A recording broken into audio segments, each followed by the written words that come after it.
this Fitzpatrick thing, there's a reason why he hasn't stuck around anywhere, guys. There's a reason why he's never made a Pro Bowl or threw for 4,000 or 5,000 yards in a year, because he's Ryan Fitzpatrick. He's a backup, you know?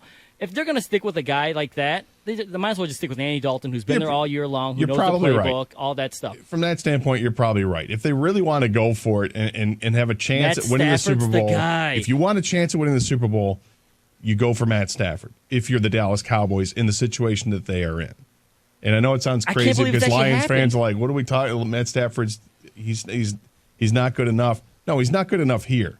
But with a running game, with some, with that division, that division's horrific. I mean, they're already leading the division with a losing record. Someone's going to host a playoff game from that division. Right. Not just make the playoffs, they're going to host a playoff game. And you look at Stafford's contract, he's only signed through, 2022?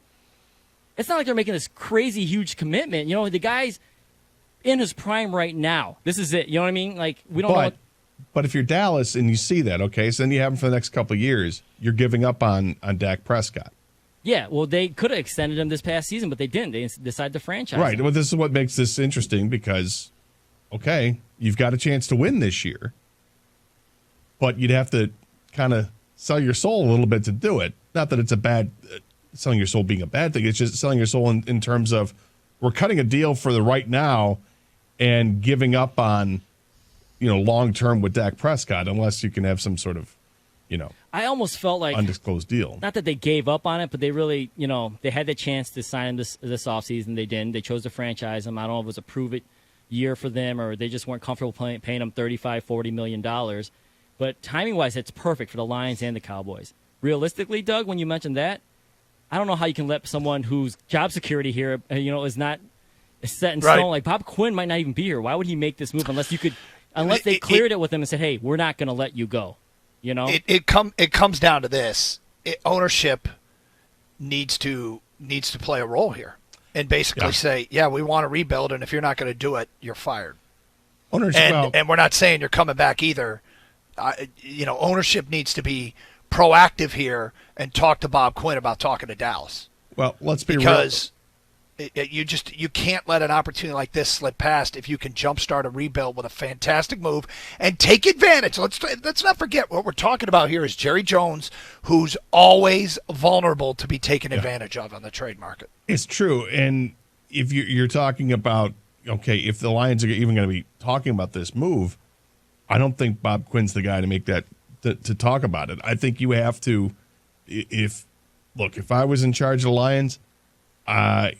We'll see what happens on Sunday, and if they lose on Sunday, then immediately after the game, you fire Quinn, you fire Patricia, and whomever you stick in the interim tag for the GM, that person's first call is to Jerry Jones, and let somebody else do it because I don't think you empower Bob Quinn to make that move, to do anything to let him pad his resume, so to speak. Or I just don't know if that'd be done in good faith with Bob Quinn. All right. Well, I mean, if that's the case, then we looked at it last week. It was Jimmy Ray, right, in the organization. There's been an assistant GM that becomes your interim GM to make moves like this.